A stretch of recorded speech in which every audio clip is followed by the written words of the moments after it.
There exists a peculiar asymmetry in American political discourse. The most powerful nation on earth, commanding resources beyond the dreams of ancient empires, has spent the better part of a decade in paroxysms of fury over which bathroom a statistically negligible fraction of its population might use. One might think this absurd on its face, and one would be correct, but the absurdity runs deeper still. This is not mere stupidity or bigotry, though both are present in abundance. This is calculation, this is strategy, this is the oldest confidence trick in the political playbook, performed with such brazenness that one must admire the sheer contempt the perpetrators hold for their marks. Let us be clear about what we are discussing. Trans individuals constitute roughly 0.6% of the American population, perhaps 1.6 million people in a nation of 330 million. Among these are people born with genuine medical conditions, intersex variations, and chromosomal abnormalities that complicate the tidy binary categories some find so comforting. They face discrimination, violence, and suicide rates that should shock any decent person's conscience. They are among the most vulnerable and marginalized people in American society, and it is precisely this vulnerability that has made them such perfect fodder for political exploitation. The Republican Party did not wake up one morning in 2015 seized by sudden concern about transgender bathroom policies. For decades, through the Reagan era, through both Bush administrations, through the entire culture war over gay marriage, trans people barely registered in Republican political strategy. They were not mentioned in party platforms. They were not the subject of legislative frenzies. They were not the specter-haunting conservative nightmares. Even the religious right, never shy about identifying new categories of sinners, largely overlooked them in favor of more traditional targets. What changed was not the trans population. They had always existed, but the political calculus of the Republican establishment. After the Supreme Court's Obergefell decision legalized same-sex marriage in 2015, the GOP found itself in need of a new cultural battlefield. The gay marriage fight had been lost, and fighting it further risked alienating younger voters, even within their own coalition. But the infrastructure of panic was too valuable to dismantle. The fundraising apparatus built on cultural grievance, the media ecosystem that thrived on moral panic, the reliable mechanism for turning out voters who might otherwise notice their wages stagnating and their healthcare costs soaring, all of this needed a new enemy. Enter trans people, whose very existence could be portrayed as an assault on nature itself, whose requests for basic dignity could be painted as demands for special rights, whose presence in sports or bathrooms or the military could be inflated into existential threats requiring immediate legislative action. It was perfect. The threat was not real, it never had been, but it was unfalsifiable and endlessly exploitable. Consider the timeline. In 2016, North Carolina passed its infamous bathroom bill, and suddenly every Republican politician in America had urgent opinions about bathroom usage, something none of them had thought to legislate in the preceding 2 centuries of American governance. By 2021, state legislatures had introduced over 100 bills targeting trans people, focusing on sports participation, healthcare, and bathroom access. By 2023, that number had exploded to over 500 bills. This was not a grassroots movement responding to constituent concerns. This was a coordinated campaign pushed by right-wing think tanks and activist organizations to manufacture a crisis where none existed. And what a successful manufacture it has been. While working-class Americans argued about whether trans girls should play on girls' sports teams, an issue affecting perhaps a few dozen young people nationwide, the Republican Party passed tax cuts that transferred $1.9 trillion to corporations and the wealthy. While voters were being told that drag queen story hours represented civilization's collapse, their wages remained stagnant, their healthcare costs soared, and their unions were systematically dismantled. While conservative media devoted countless hours to the supposed scandal of gender-affirming care for minors, provided in careful consultation with medical professionals to a tiny number of adolescents, private equity firms were buying up hospitals and nursing homes, gutting them for profit while care declined. This is not coincidence. This is the con. The genius of the strategy lies in its exploitation of legitimate human psychology. People are uncomfortable with rapid social change. Parents worry about their children. The dissolution of old certainties creates anxiety. These are real human experiences, and the Republican establishment has weaponized them with the precision of a guided missile. By focusing rage and fear on trans people who pose no threat to anyone's marriage, anyone's job, anyone's way of life, they have successfully diverted attention from the actual assault on working Americans' prosperity and dignity. Consider what has happened to the American worker over the past 40 years. Productivity has soared while wages have stagnated. Healthcare costs have exploded while employer-provided benefits have evaporated. Pensions have disappeared, replaced by the Russian roulette of 401ks. Union membership has collapsed from 35% to 10% of the workforce, thanks in part to relentless Republican assault on collective bargaining. The wealth gap has reached Gilded Age proportions, with 3 Americans holding as much wealth as the bottom 50%. Life expectancy has declined for the first time in generations, driven by deaths of despair, suicide, addiction, alcoholism, among working-class whites in particular. These are catastrophes. These are the issues that should dominate political discourse. These are the crises that actually affect millions of American lives. But they are not the issues Republican politicians want to discuss, for the simple reason that on these issues they have nothing to offer but more tax cuts for billionaires and more deregulation for corporations. So instead they offer you a trans panic.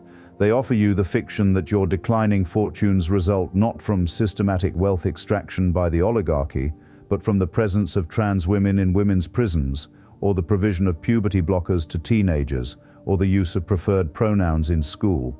The cruelty is not incidental, it is central. By selecting as targets people who are already marginalized, already vulnerable, already suffering discrimination and violence, the Republican establishment ensures that defending them requires political courage. It ensures that standing up for trans rights will be painted as extremism, as out-of-touch coastal elitism, as betrayal of real Americans. It ensures that the conversation remains focused on cultural issues, where Republicans can claim moral authority, rather than economic issues, where their record is indefensible. The religious right's participation in this persecution is particularly nauseating. These are people who claim to worship a deity, who commanded love of neighbor and protection of the vulnerable. These are people who profess to follow a teacher who spent his time with outcasts and sinners, who challenged the self-righteous, who defended those cast out by society, and yet they have found in trans people, many of whom are dealing with genuine medical complexities, who face violence and discrimination, who attempt suicide at heartbreaking rates, not an opportunity for compassion, but a target for demonization. Some among them literally advocate for trans people's deaths, calling them groomers and predators worthy of execution. If Christ were to return tomorrow, one suspects he would need a whip again, and the temple in need of cleansing would be found on cable news and in megachurch pulpits. But again, the theological hypocrisy is merely window dressing for the economic con. The religious right has long served as foot soldiers for an economic agenda that flatly contradicts any Christian teaching about wealth, greed, or care for the poor. They have blessed tax cuts that starve programs for the indigent while cutting capital gains taxes for billionaires. They have praised the destruction of social safety nets while building prosperity gospel empires. They have found biblical justification for every cruelty to the weak, while offering theological cover for unlimited wealth accumulation by the strong. The trans panic is simply their latest service to Mammon, dressed up in the language of protecting children. What makes this moment particularly dangerous is that it works. The trans panic does motivate voters. It does drive turnout. It does generate donations. It does dominate news cycles. And since it works, it will continue and escalate until it no longer serves its purpose or until it is forcefully rejected. Already we see Republican candidates in 2024 centering their campaigns on trans issues, not that these issues affect more than a handful of their constituents, but rather that they have focus grouped well with anxious suburban parents. Already we see state legislatures considering increasingly draconian measures, not just bathroom bills, but criminalization of healthcare, removal of children from affirming parents, prohibition of discussion in schools. The cruelty escalates and the distraction is working. Meanwhile, as Americans argue about pronouns and bathrooms, the looting continues apace. Private equity firms continue their strip mining of American industry. Pharmaceutical companies continue their price gouging. Health insurance companies continue denying claims while recording record profits. Tech monopolies continue capturing entire sectors of the economy.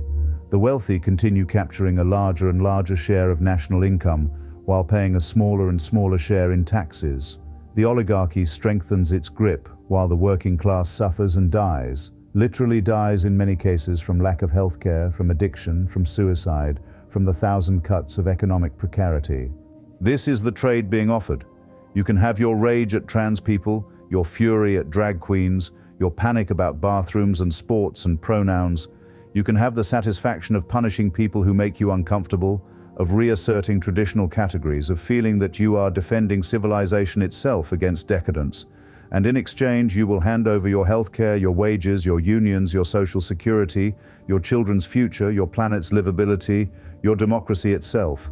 You will be robbed blind while you are distracted by the spectacle of persecution. Some bargain. The test of any political movement claiming to serve working people is simple. Does it make their lives materially better? Does it raise their wages, secure their health care, strengthen their bargaining power, tax the rich, regulate the predatory, protect the environment, ensure their children opportunities they lacked? By these measures, the Republican Party has been an abject failure for 4 decades. They have nothing to offer working Americans except tax cuts for the rich and the satisfaction of cruelty to the vulnerable, and so they offer cruelty, wrapped in the language of tradition and faith and common sense. They offer a target for rage that is safely too marginalized to fight back effectively. They offer the oldest trick in the book. Look over there at those people who are different, those people who make you uncomfortable, those people who are changing things you thought were settled. Do not look up at the people actually robbing you. Do not notice the systematic transfer of wealth from your pocket to theirs. Do not pay attention to the fact that while you argue about bathrooms, they are buying their 4th yacht. Trans people deserve better than to be used as political props in this grotesque theater. They deserve the medical care they need, the legal protections everyone deserves, the basic dignity of being left alone to live their lives. They deserve, at minimum, not to be sacrificed to the political ambitions of cynical operatives and the economic interests of predatory oligarchs. But more than that, the American people deserve better than this con. They deserve a politics that addresses their actual concerns, their stagnant wages, their crushing debts, their lack of health care, their precarious futures. They deserve a politics that names their real enemies, not trans people using bathrooms, but billionaires using tax havens, not drag queens reading to children, but pharmaceutical executives pricing insulin out of reach, not teachers discussing gender identity, but private equity executives hollowing out their communities. What we have instead is a con that works precisely through its exploitation of discomfort with social change, a discomfort that is easier to indulge than confronting uncomfortable truths about American capitalism, about wealth inequality, about the systematic rigging of the economy in favor of the already wealthy. It is easier to blame trans people for the collapse of traditional certainties than to blame the economic system that has destroyed working-class communities and security. It is easier to rage at cultural change than to organize against economic predation. But ease and truth are not the same thing. The truth is that trans people are not your enemy. The truth is that while you have been told to fear them, you have been systematically robbed by people who smile while they pick your pocket. The truth is that this manufactured panic is succeeding in its purpose, keeping you angry at the powerless while the powerful laugh all the way to their tax-sheltered offshore accounts. One day perhaps Americans will tire of being marks in this long con. One day perhaps they will notice that their lives have not improved one whit from all this persecution of trans people, that their wages have not risen, their health care has not been secured, their futures have not been brightened by any amount of bathroom policing or sports league monitoring. One day perhaps they will ask why the people who told them to fear trans people also told them that unions were bad, that taxation was theft, that healthcare was socialism, that environmental protection killed jobs, that every policy that might actually improve their lives was impossible, while every tax cut for billionaires was essential. One day. But until that day, the con continues. The oligarchs prosper, the workers suffer, and trans people pay the price for a political strategy they never asked for, and a culture war they never started. It is a moral obscenity, a political travesty, and a con of breathtaking cynicism. And it is working exactly as intended.